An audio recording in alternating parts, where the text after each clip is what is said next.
So if you can just keep front of mind the fact that now that you are a manager, it's not what you can do, it's what you can help your team do. I think that's going to go a long way to make sure you don't let these superpowers of yours become your greatest weaknesses.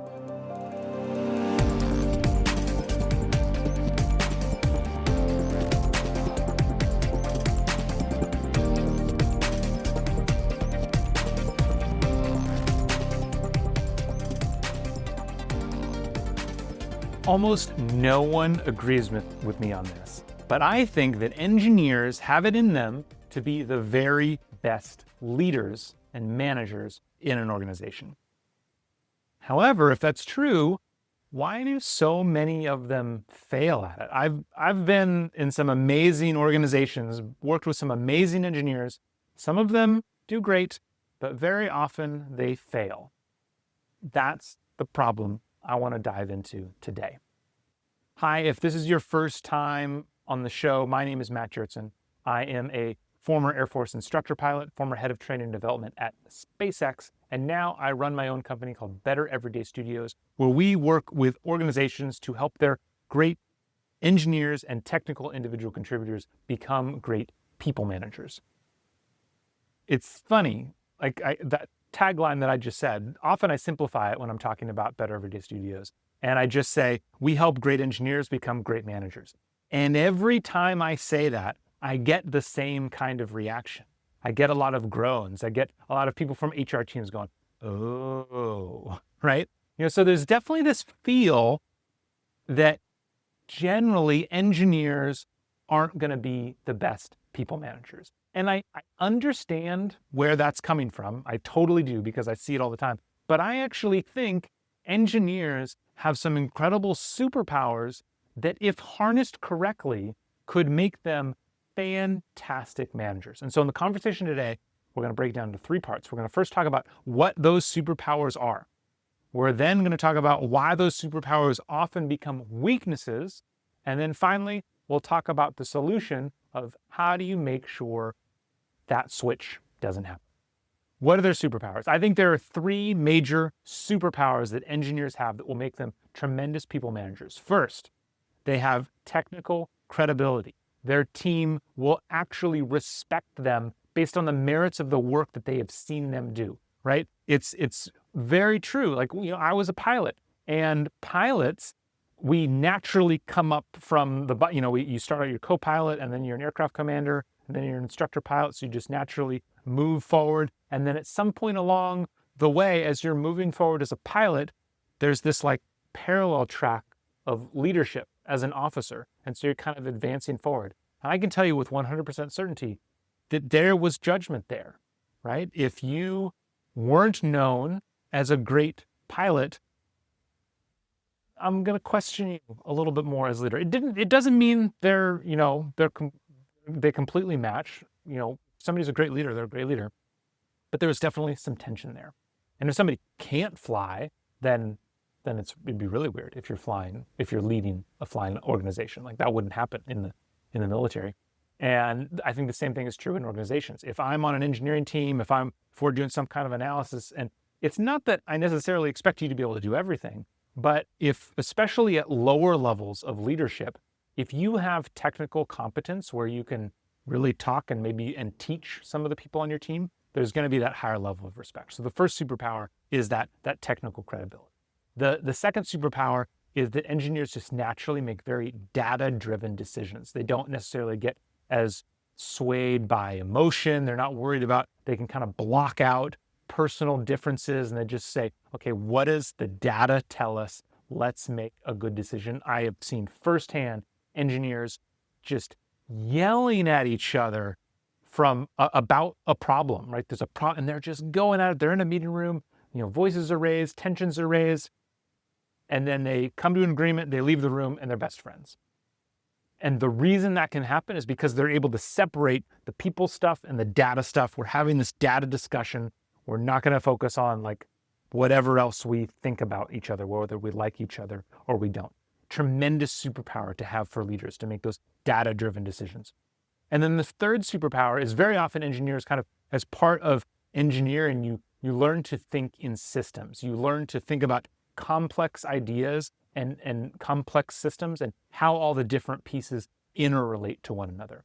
And especially in today's world, that is essential. There are no simple problems anymore, especially, and the higher up you go in leadership, the more complex those systems become. And so understanding systems is essential.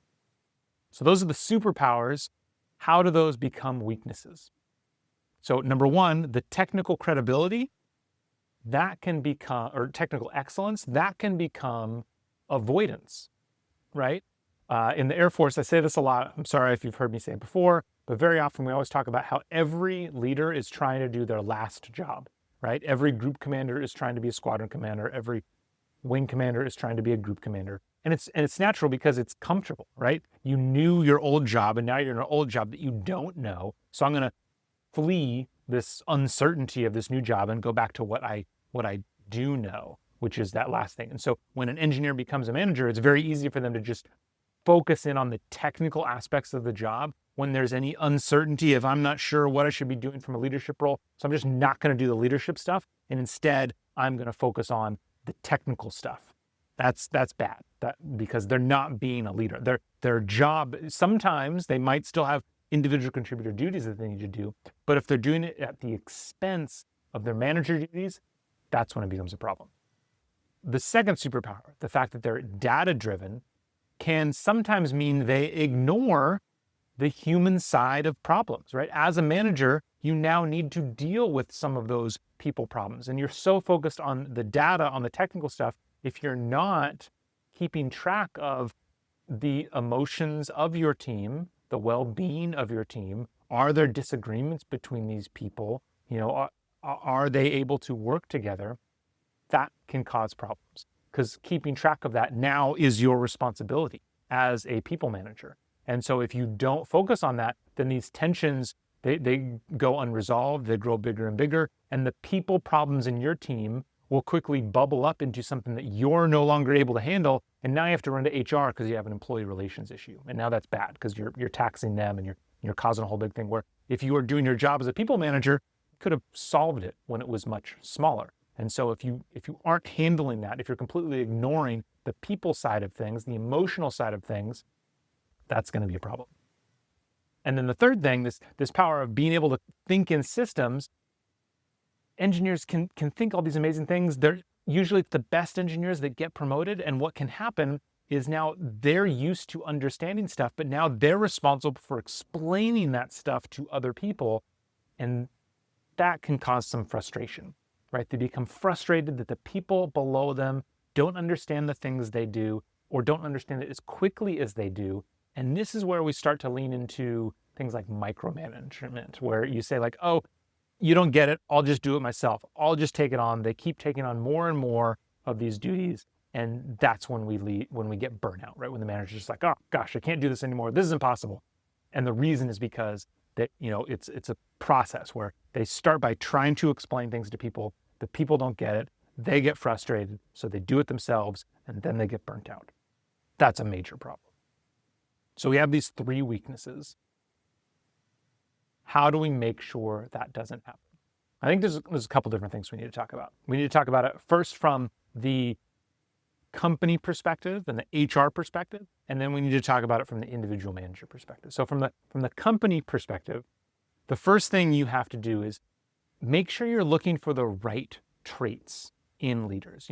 You're looking for that technical competence, but can they explain that technical competence? Do they like to explain that technical competence, right? Like that, I think that's really important. Are they showing some signs that they want to go beyond that, right? It can't be just, oh, this person solves problems faster than anybody else.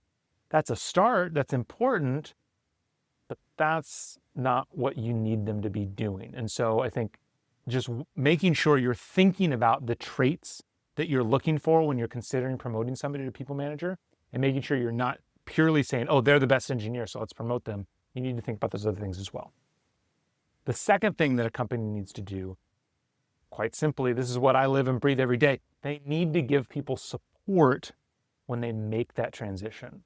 The thing I always like to say, it's not that managers are bad, They just don't know what they're doing, right? It's not that they're bad, they're ignorant. I don't know, that's probably going to go off really poorly, but I said it, there it is. So, deal with it. We, companies, HR professionals, have a big role in making sure that we're giving a pipeline of tools, support, development, programming to take these engineers and say, hey, congratulations, you're moving to this new role. It is a new role now. These are the new expectations. These are how we expect you to fulfill those expectations. Giving people that roadmap is really, really essential if you want to make sure the superpowers don't become weaknesses. Now, for individuals, if you're a manager and you want to make sure that you're not falling into these weaknesses, I think the number one most important thing to remember is just that now that you're a people manager, it's not about you anymore. It's not about what you can do anymore. It's about what your team does. The best way this was described to me recently is when you're an engineer, your goal is always to be the one up at the blackboard, right? You're the one writing the equations, explaining the solution. And when you become a manager, you're the person in the back of the room asking questions. If you can remember that transition and keep that in mind, I think it's really going to help, because obviously you need to be technically competent to ask the question, to ask good questions, but you're not the one up at the board anymore. So that's going to help make sure that you maintain your technical abilities, but you don't let it fool you into just solving technical problems, right? You have to work with you. It's about what you can help the team accomplish. And so you're going to focus on making sure the team is working well together. And that's all aspects of the team. That's both technical and emotional. And then you're also going to make sure that you're taking the time to explain things to folks, because again, it's about what they're doing, not what you're doing. So if you can just keep front of mind the fact that now that you are a manager, it's not what you can do, it's what you can help your team do. I think that's going to go a long way to make sure you don't let these superpowers of yours become your greatest weaknesses. I hope you found this episode helpful. If you did, please make sure you subscribe so you never miss a future episode. And if you are someone responsible for developing managers in your organization, whether it's the entire organization or just a part of it, I would love to talk to you. Please reach out to me via email at matt@bettereverydaystudios.com. I would love to chat and see if there's a way that we can make your managers better. With that, I will see you next time on the Leadership Launchpad.